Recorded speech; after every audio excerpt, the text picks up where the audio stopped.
In the vast realm of the internet, where stories and opinions collide, one subreddit stands out as a beacon of introspection and reflection. Welcome, ladies and gentlemen, to a captivating journey through the digital landscape of moral inquiry. This is Reddit's AITA Chronicles, exploring the moral maze.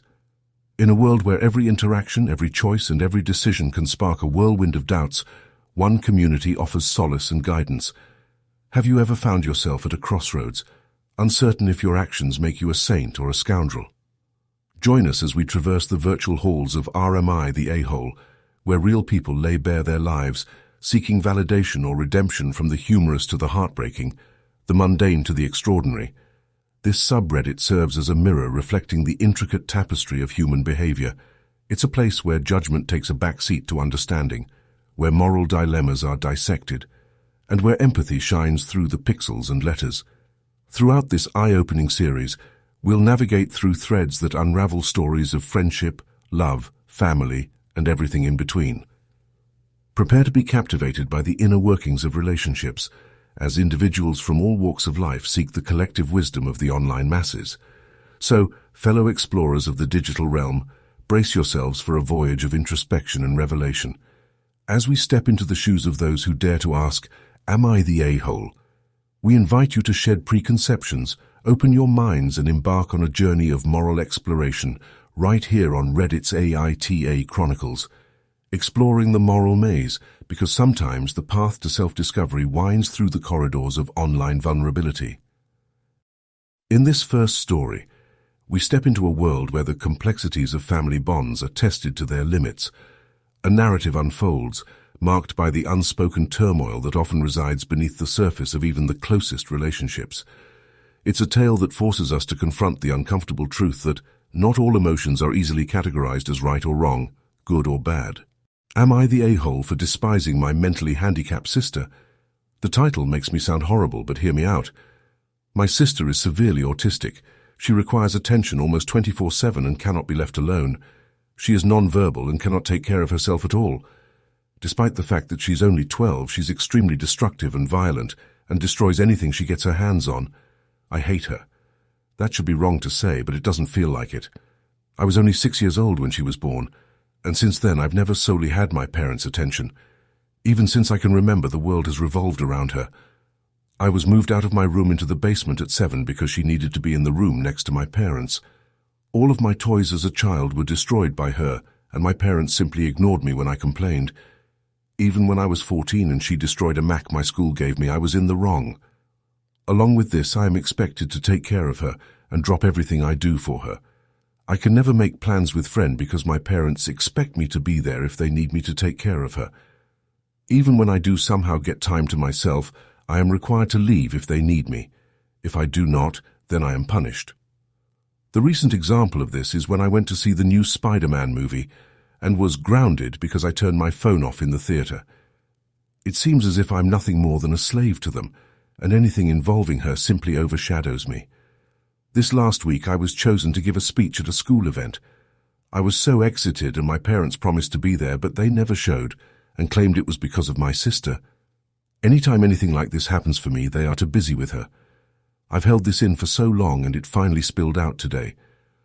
While talking about colleges with my father, he joked that I should get a degree that pays well, so when they're gone I can take care of my sister. I don't know why, but this caused me to break down. I cried and screamed about how it's always about her. I'm nothing more than a caretaker to them, that they always make it about her, and that I'm expected to be her slave for the rest of my life. I've locked myself in my room since then, and my parents have not come to check on me. Am I the asshole here? Update: am I the a-hole for despising my mentally handicapped sister? I'm back like I said I would be. My original post got a lot of attention, and seeing as you guys seem interested, here's my update. Well, since that day I made the post, I've been staying with my grandfather. The week's been honestly a huge change for me, for better and for worse, but I'll try to run it down. I started by telling my grandpa the story of why I broke down the way I did, and to be honest, he seemed horrified. No one in my family knew my parents were using me as essentially a free care service for my sister. My grandpa told me some things that I don't feel comfortable repeating here, but in essence my sister is supposed to be getting care from a professional, and that my parents were ignoring that. Along with this, I was not supposed to be caring for her at all with her mental state, as apparently she is a danger to herself and others. With everything else I told him, along with stuff like the movie Indecent, he was really mad and told me to not contact my parents without him there. He pretty much told me that he would be meeting with my parents beforehand and that he was going to be there when I sat down with them. It didn't end here either. The rest of the week consisted of other family checking in on me and telling me things my parents hid from me. This included the fact that my parents have been taking money from family to fund a caretaker that doesn't exist. Suffice to say, this week has been rough. But the upside is that even through all this, my extended family has been giving me more love than I've felt in a while. My grandfather spent this last week making up for the time I've lost, encouraging me to spend time with friends and do things I want to do. My aunts and uncles have also been helping me through the week. Well, Saturday night I sat down with parents to talk. It went badly, to say the least. They came clean to me about everything. They told me things I will not repeat here, but they did not apologize. My parents still claimed that I somehow owed my sister my time, my father even saying, "You were put here to be her caretaker." I won't lie and say I was composed. After everything I learned, I confronted them on the fact that my sister needed a caretaker, the money my dad was taking from his sister, and a few other things. They denied it or made excuses, and in the end, we ended off in a worse place than before. Today will be my last time talking to them for a while. After talking with my grandfather and uncle last night, I'm not going back. Later today, I'm going there and picking up my stuff and moving in with my grandfather. When I graduate high school, I'm planning on leaving the state to go to school. My aunt has told me that the money she was sending my dad will instead be coming to me from now on. My parents have called me twice since Saturday. Neither of them were to apologize and only ask when I was coming home. I won't be going back to them. Right now, I still feel pretty uneasy about everything, but I feel like that will pass. The rest of my family is showing their support to me, and honestly, it feels great. But in the end, I lost my parents. Over all of this, I've learned something that I wished I saw earlier. I don't hat my sister. In fact, I love her with all my heart. I should never have projected my hate onto her. That was wrong, and someday I hope to make up for it. But for now, I need to leave. Transitioning from the emotional echoes of our previous tale, we now find ourselves on the cusp of a new narrative, one that unravels a delicate web of familial responsibilities and personal boundaries. Brace yourselves for a story that dives deep into the heart of a moral dilemma, inviting us to explore the complex interplay of love, obligation, and individual aspirations. In this next chapter titled, "Am I the A-hole for refusing to pay for my sister's husband's surgery with my inheritance/college money?" we meet a protagonist grappling with an internal conflict that many of us may have encountered in our own lives. The stage is set, and the spotlight falls on a decision that could shape not only one person's future, but the dynamics of an entire family. As we journey through this story, we're invited to consider the intricate balance between personal dreams and familial bonds, the weight of expectation, the pull of duty, and the pursuit of individual ambitions converge in a narrative that challenges us to navigate the complexities of right and wrong. Prepare to be immersed in a tale that tugs at the strings of compassion and self-preservation, a tale that prompts us to ask difficult questions about the limits of sacrifice and the boundaries of responsibility. So join us as we embark on this new exploration, a journey that promises to spark introspection, evoke empathy, and ignite conversations about the shades of grey that color our choices. This is a story that reminds us that our paths are rarely linear, and that the answers we seek are often woven into the fabric of our shared human experience. Context: my sister, 27F, and I, 18F, lost our dad a year ago. He was my only parent. Mom was never in mine or my sister's life. Dad left money, inheritance, for me and sister, and she used her inheritance to get new cars and renovate her house. I live with my aunt right now because my brother-in-law didn't let me stay with my sister. I'm planning on using my inheritance money to pay for college tuition. I've always wanted to be doctor but haven't decided which branch yet. My sister and I haven't been close. It started after she got married to her chronically ill husband, who was allowed to make backhanded comments about Dad and mock his illness and make a scene at his funeral, only because he's ill and shouldn't be held accountable for his behavior. I've distanced myself, But my sister kept visiting a lot lately, venting about my brother-in-law's condition. He's been in and out the hospital for heart problems and in need for a surgery. She brought up my inheritance money several times, but I end up cutting the conversation. She then straight up asked if I could help pay for her husband's surgery, and she'd pay back in less than a year. I felt uneasy because if I give her money from my inheritance, which is a large amount, then there's no guarantee she'll pay back before it's time to apply for college. I'm taking a year gap, but I know my sister can't pay back that much, and I felt I was risking my future. I refused to help, and she had a meltdown at my aunt's house, calling me heartless, cruel with no empathy. She said that her husband's health should be a priority, and I needed to help because education is nothing compared to someone's health, and asked if I'd be happy to see her as a widow and my nephew with no father. My aunt suggested others pay, but most of them cut my sister and her husband off. I argued that her husband's poor health isn't my fault, after she kept blaming and guilt-tripping me. She kept crying, and although my aunt decided to stay out of it, she said that I should be prepared for permanent damage in my relationship with my sister if I don't help her now. She's been sending texts and pictures of her family telling me this is what I was saying no to: a happy, healthy family with a healthy husband and father. I cried and felt like I was being selfish, not good aunt and sister. I asked my friend, and he said let them sell the cars and all the luxurious stuff they bought to afford the surgery, and warned me if I give them money I'll never get it back and may not be able to go to medical school. So, am I the a-hole? Stepping into the third story, we find ourselves immersed in the complex realm of blended families and the intricate dynamics that often accompany them. The spotlight shines on a stepfather who has weathered years of turbulence, attempting to bridge the gap between love and adversity. In this chapter, we're introduced to a marriage that brought together not only two individuals, but also two distinct worlds. A 12-year journey of shared dreams and strained relationships unfolds before us. We witness the protagonist's earnest efforts to forge a connection with his stepdaughter, Anna, despite the constant undercurrent of tension. Straddling the line between caretaker and provider, the stepfather's commitment to Anna's well-being is evident in the financial support he extends, the sacrifices he makes, and the involvement he seeks in her life. The tale navigates through a myriad of emotions: dislike, respect, frustration, and hope, highlighting the challenges faced by a family molded by circumstances beyond their control.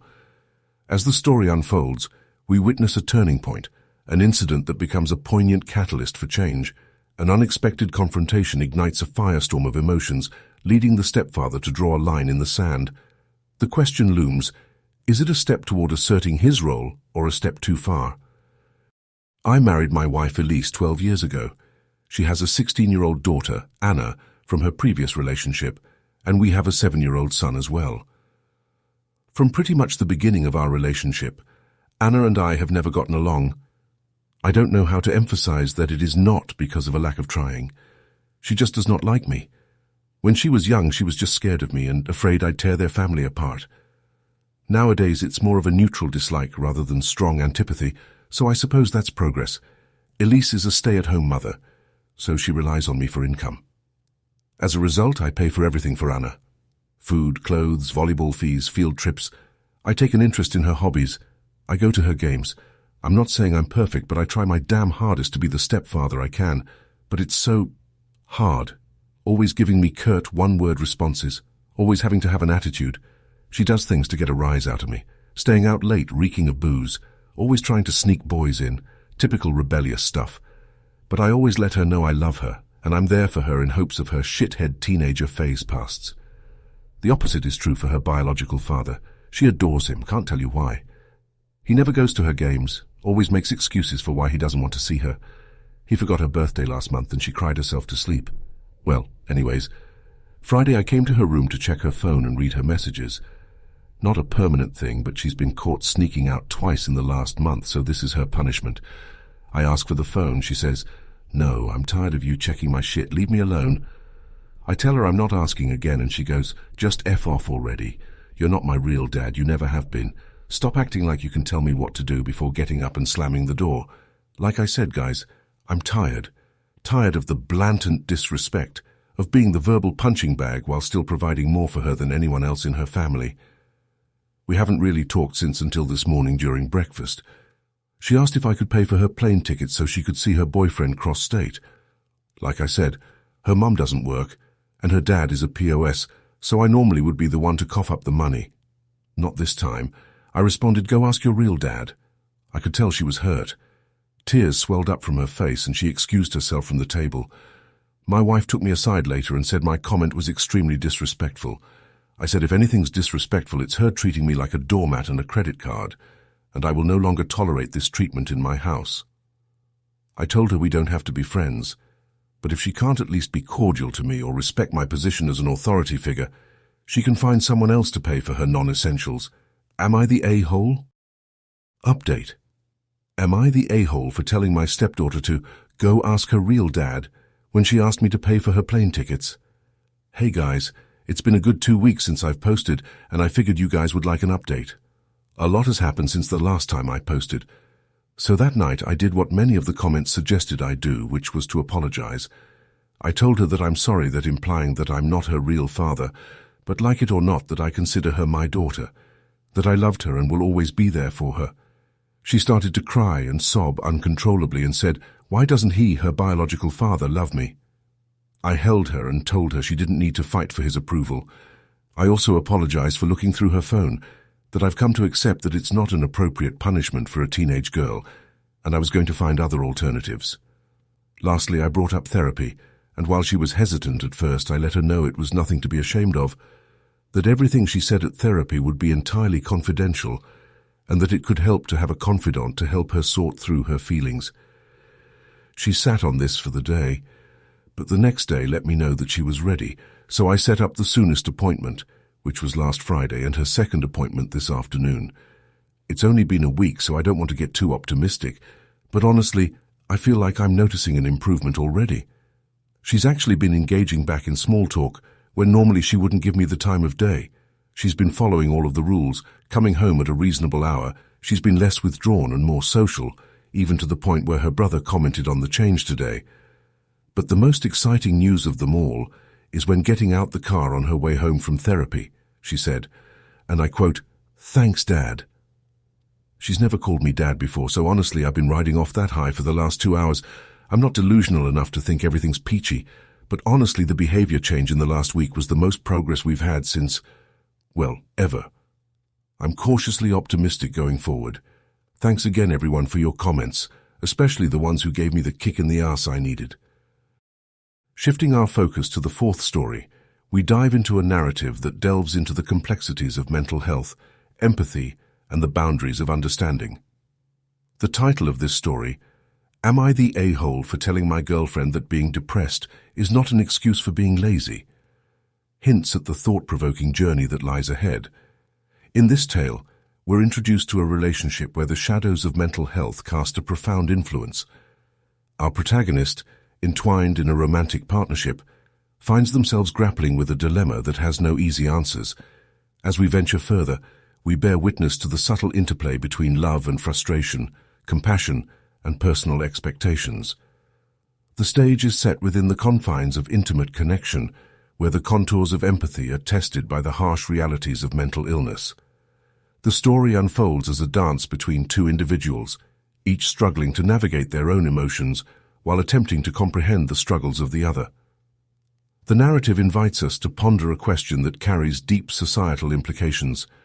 Can we untangle the intricate web of depression from the perception of laziness? Is it possible to strike a balance between understanding and accountability? These are the questions that linger as we traverse through the protagonist's journey. I, 29M, have always supported my girlfriend, 23F. We have been together for 4 years now and lived together for 1. She has always had anxiety, as well as depression where some months are worse than others. I have supported her through all of this, and understand it is very hard for her. In January, she lost her job due to the current world circumstances. By March, she hit a low point with not eating as much, crying, irritability, typical traits of depression. I have comforted her as much as possible and taken care of everything. However, at the beginning of June, I was allowed back to work, and since the house has fallen to shambles, I'm too tired by the time I come home to do anything, even cook. Most nights we order takeout, and on the rare occasion she makes food. The floors aren't being washed, hoovering isn't being done, Laundry is a mountain, and dishes are everywhere. I try keep on top of it, but with work it is almost impossible. She is home all day. She lies in bed till late afternoon, watches Netflix, eats bowls of cereal and naps. That's about it. I've tried to gently coax her to do more, and she says she will get to it, but never does. I finally snapped, told her I was sick of her doing nothing all day and leaving the housework to me. That if she is here and I am working, she needs to be pulling her weight. She got upset and said that she wants to, but she can never find the motivation, that she is tired all the time. I said I understood she was depressed, but it isn't an excuse to do nothing and be lazy. No one likes housework, but I won't take any more excuses about it. She needs to start doing it or leave. Next day I come home to a clean house and a note from her saying she was sorry and is going to stay with her mother. Her mum helped her clean before they left. I tried calling, but she wouldn't pick up. When I rang the house, her mother answered and had a lot to say. She was furious, telling me about how she is struggling and I am making her worse, that I should be supporting her, not ignoring that she is in a bad place, and so on. I was told my GF had been crying all day in her bedroom, and I feel awful. I never wanted to hurt her, I just snapped. I tried to get her mother to give my GF the phone, but she wouldn't speak to me. It feels like a lose-lose situation. On one hand, I know depression results in lack of motivation and cleanliness, and on the other, I can't stand to see our home in such chaos. I've never had depression, so I can't say for sure how bad it truly is. That's why I find it more difficult to 100% empathize. Am I the a-hole for telling her depression isn't an excuse? Update. Am I the a-hole for telling my girlfriend that being depressed is not an excuse for being lazy? Ultimately, I realized that the majority of the blame was mine. I never ever should have called her lazy because that isn't what she is. I lashed out and I shouldn't have. She stayed at her mother's for a few days and we eventually met up to talk. I told her how it just got too much for me, but it was no excuse for lashing out and I apologized. She apologized also, not that she needed to, and we talked for a long while about how we can make our relationship work. I expressed my concerns over her therapist, who is very against anything other than talking therapy. She agreed that he didn't seem to really have her best interests at heart, and she is currently looking for someone new. For now, I suggested she stops looking for work. She got a lot of rejections, and I could see it was upsetting her more. I just felt we should take a step back from that, and I wanted to focus a little more on herself. She was unsure as she felt bad that I would be working for both of us, but I assured her it is fine. I make enough to support us both quite comfortably. I also suggested maybe she could volunteer at some point just to get her out and get some more stuff on her resume. I'm no therapist, so these were just suggestions, but it has seemed to have taken some of the pressure off her, which is all I wanted. We agreed that being in the apartment all day alone and in bed is not good for her. So we came up with a plan that she do an exercise video 3 times a week. It's only a 10-minute one, just so she is doing something. She has found she likes doing them. They make her feel a bit better after, and has started something called yin yoga now too. To help me, she has 1 chore a day to do. I don't care what it is. It could be dishes, or it could just be putting the laundry in the hamper. This rule has at least gotten her out of bed for part of the day, and she's found that once she starts, she sometimes ends up doing more than one thing. I make sure to show my appreciation for whatever she has done, no matter how small it was. We have set out that every Sunday we will have a deep cleaning day where we get everything done for the week. This has been surprisingly successful. We make it fun and just mess around while still getting things done. It makes the week a lot more manageable when we only have light chores to keep on top of. She's trying more, and I am also working on being more supportive about her depression. I'm researching it more and learning ways I can help her because it is a part of her. We are both putting more effort in and communicating a lot better. I hope we keep making progress because I do love her very much and want us to work. In the midst of our narrative journey, we now find ourselves entering the realm of the 5th story, a tale that delves into the realm of personal autonomy, family dynamics, and the lengths one will go to assert their own boundaries. The title of this story, Am I the a-hole for jumping out of a bathroom window to avoid my mom's attempt at forcing a reunion between me and my ex-fiancé, sets the stage for a captivating exploration. In this story, we're introduced to a protagonist who faces an unexpected and emotionally charged situation. As we delve deeper, The intricate dance between familial expectations and individual desires takes center stage. We find ourselves entwined in a story that navigates the fine line between asserting independence and respecting the intentions of loved ones. The backdrop is one of an attempted reunion, a situation charged with emotional weight and unspoken history. Our protagonist's instinctive decision to evade the encounter by unconventional means catapults us into a narrative that's as gripping as it is relatable. Some backstory. I had been dating my ex-fiancée Sarah for 4 years. We had been planning to get married in November 2020, but I found out at the start of this month that she cheated on me. She begged me to give her another chance, but I broke it off. The problem was that being cheated on is, in my mind, completely emasculating and humiliating. So I never told anyone that was the reason we broke up. For obvious reasons, Sarah also didn't tell people we broke up because she cheated. So people have blamed me for the breakup, including my mum. They just see that I dumped her out of the blue. I've gone very strict no contact with Sarah after I discovered she was cheating on me. Sarah has been talking with my mum and has convinced her that if we could talk one more time, we would be able to reconcile. My mum has been applying hardcore pressure on me to talk with Sarah, but I've explained that there's no chance we will ever get back together. So tonight, I go over to my mum's place because she's hosting family for Christmas Eve. I'm there for a bit talking with my aunts and uncles and cousins when the doorbell rings and I can see it's Sarah. I ask WTF is going on and my mum says she invited Sarah so we can work this out in the spirit of the holidays.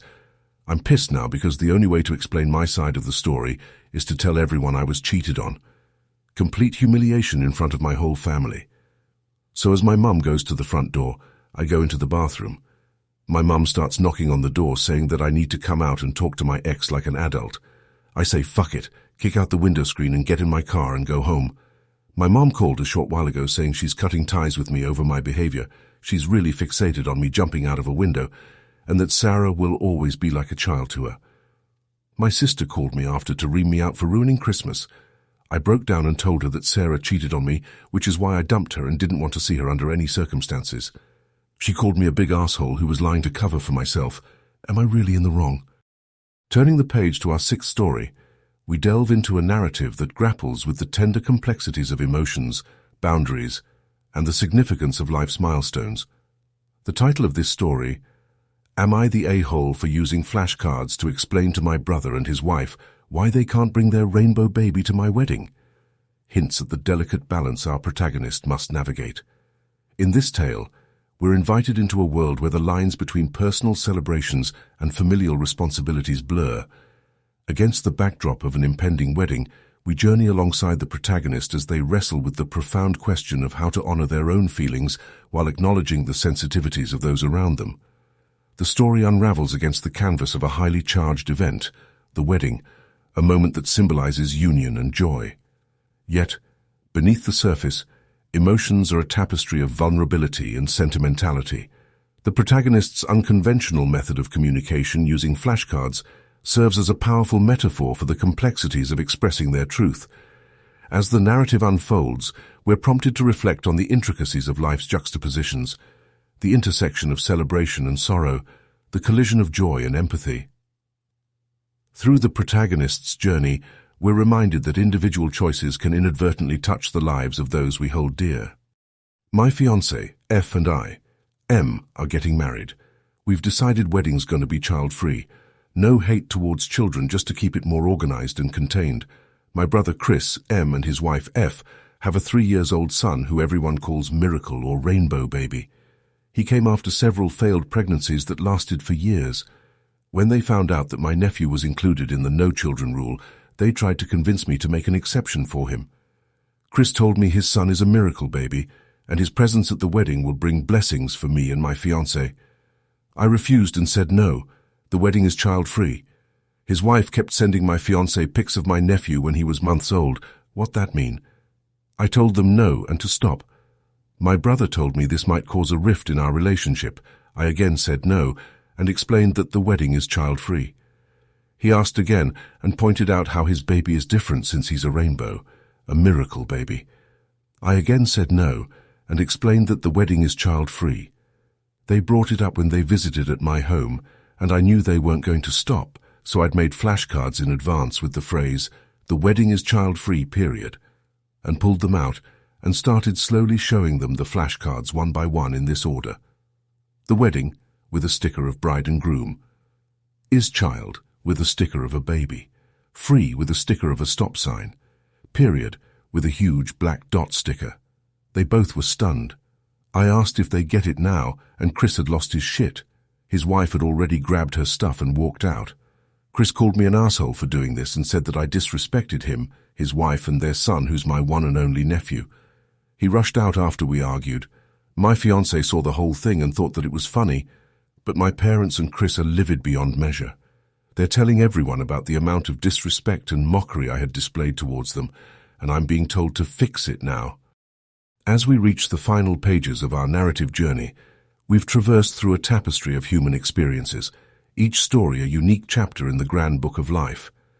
From the intricate threads of relationships to the depths of introspection, we've delved into the moments that shape us, challenge us, and remind us of the intricate nuances that color our existence.